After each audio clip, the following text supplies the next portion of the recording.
Welcome to my channel.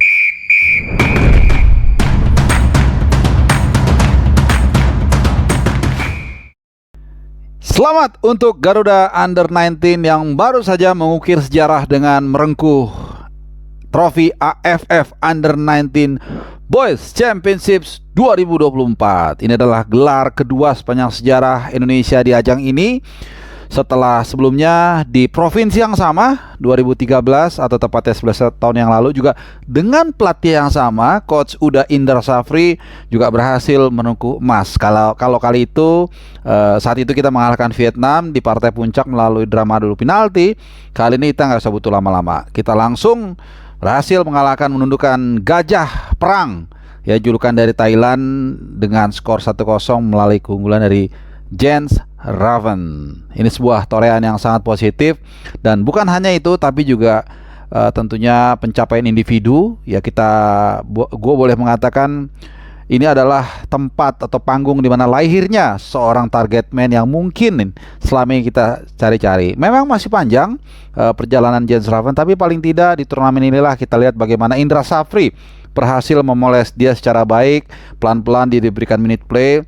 Ya, banyak dari kalian yang gak sabaran bahkan menuduh beliau anti pemain inilah diaspora. Tapi kita lihat ya, ternyata ketulusan dan keseriusan dari Indra Safri ini berbuah manis. Bukan hanya soal hasil di atas lapangan gelar, tapi juga kita lihat bagaimana akhirnya Jens Raven yang di pertandingan pertama tidak main, hanya main sebentar, kemudian lama-lama dapat minute play, dan akhirnya dia menjadi penentu bagi kemenangan Indonesia di ajang kali ini. Dan ini tentu juga sekaligus menghambat ya Thailand yang mencoba untuk menjadi raja ASEAN di usia Under-19 dengan menjadi juara yang paling banyak 6 kali, sehingga akhirnya gagal dan mereka terhenti di gelar yang kelima atau 5 gelar bersama dengan Australia. Sementara Indonesia yang tadinya bersanding dengan Vietnam, Iran dan Jepang ini tim undangan, mendapatkan 1 gelar, tapi sekarang kita naik ya, melewati mereka, mendapatkan 2 gelar sama dengan Myanmar ya. Ini luar biasa. Dan juga kalau kita lihat dari head to head, Indra Safri dengan Thailand ini memang menjadi batu kryptonite ya. Coach Uda Indra Safri ini menjadi batu kryptonite buat Thailand karena sudah 3 kali berhadapan di final, di mana ya Thailand kalah, yaitu di U22, kemudian di SEA Games ya, SEA Games tahun lalu juga kita menang dari Thailand melalui extra time, dan kali ini juga menang melalui 1-0. Banyak yang mengatakan ini adalah ugly win, but who cares ya. Sekali lagi yang diingat orang adalah gelar juara. Siapa yang menang tahun segini, siapa yang masuk final tahun segini, bukan yang bermain cantik atau bermain indah ya. Sekali lagi kapasitas ataupun kondisi tim ini memang tidak mudah, sangat challenging. Kita tahu jarak dari semifinal ke final itu buat Indonesia hanya kurang dari 48 jam, sekitar 45 atau 46 jam jaraknya.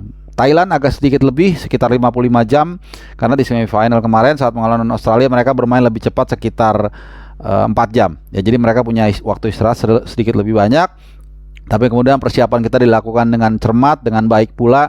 Pemulihan kebugaran ini menjadi concern, dan itulah yang diperhatikan oleh para pemain kita. Walaupun ada satu catatan nih teman-teman ya, serangan balik, transisi menyerang kita sangat buruk ya. Beberapa kali para pemain kita punya kesempatan untuk menciptakan sebuah tekanan, sebuah ancaman, tapi itu tidak dimaksimalkan karena terlalu terburu-buru, mau hanya mau bawa bola sendiri tanpa melihat ada teman atau enggak, lawan ada berapa di sana dan seterusnya.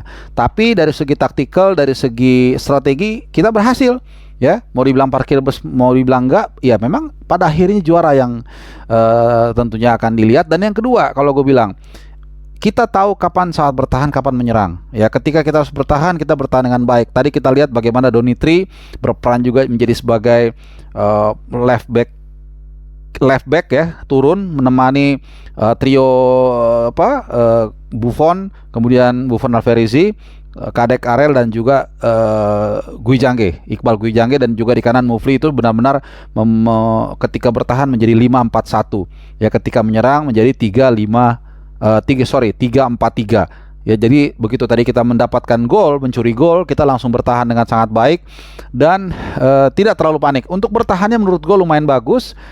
Ada 1-2 memang lewat, itu wajar, tapi ya itu tadi, ketika kita mencoba untuk melakukan counter attack, ingin mencoba menyengat pertahanan Thailand, itu terlalu terburu-buru ya, tapi ya it's okay. Pada akhirnya kita berhasil mengalahkan Thailand walaupun juga tidak mudah, dan tentunya kita akan fokus nanti di ajang yang lebih tinggi lagi di kualifikasi di U20 ya, Piala Asia. Semoga juga para pemain ini bisa terus matang dan tidak cepat puas ya, dan tidak usah berlebihan untuk merayakan ini. Tapi tentu kita juga wajib untuk menikmati ya, jangan terlalu banyak menuntut juga.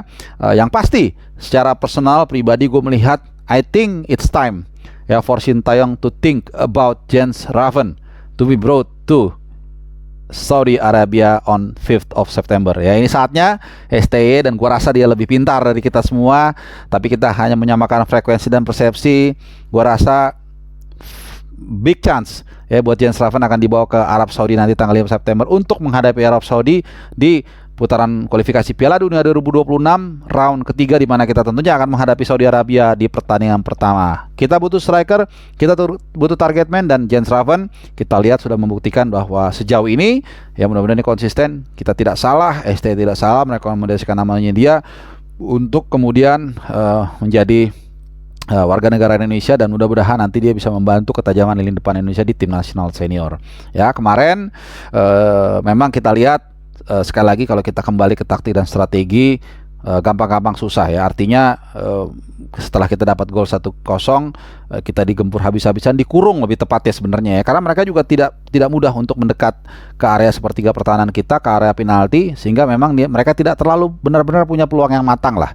Mereka ada beberapa kali melepaskan shot on goal, tapi itu tidak terlalu berbahaya, dan untuk seorang Ikram itu sangat mudah lah untuk diantisipasi. Yang memang juga kita lihat di menit-menit ke 60, 70 Indra Safri kemudian mulai melakukan pergantian pemain, tapi ini lebih bukan kepada taktikal atau strategi, tapi lebih kepada untuk memberikan fresh leg, kaki-kaki yang segar untuk lebih fit dalam mengganggu Thailand ya, dalam membilap serangan, dalam memberikan ancaman, atau dalam upaya untuk melepaskan crossing dari sisi kanan dan kiri pertahanan Indonesia. Dan itu berhasil, dan kita berhasil mengamankan keunggulan 1-0 sampai pertandingan berakhir ya. Tentunya juga sekaligus membawa Jens Raven naik ya ke peringkat kedua dalam hal perolehan gol, menjadi 4 gol ya. Dia mencetak gol di pertandingan pertama ketika kita menghancurkan Filipina 6-0.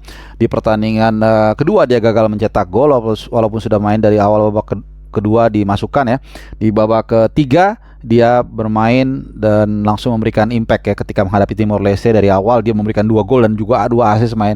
Mungkin itu adalah pertandingan yang paling bagus yang gue lihat bagi Jens Raven. Di pertandingan melawan Malaysia dia kembali tidak bisa mencetak gol, tapi beberapa kali dia membuka ruang buat rekan timnya, dan di final akhirnya Jens Raven berhasil ya mencatatkan namanya di papan skor, sekaligus membawa sejarah bagi tim nasional Indonesia Under-19 di AFF kali ini. Buat Indra Safri ini adalah perolehan tidak main-main ya. Dia artinya sudah 4 kali memberikan gelar bagi tim nasional Indonesia Under-19 2013, kemudian juga Under-23 di SEA Games, dan juga Under-22 lainnya, dan tentunya kali ini di ajang AFF Under-19 ya. Jadi gue lihat tidak ada masalah ya antara Sintayong dan Indra Safri.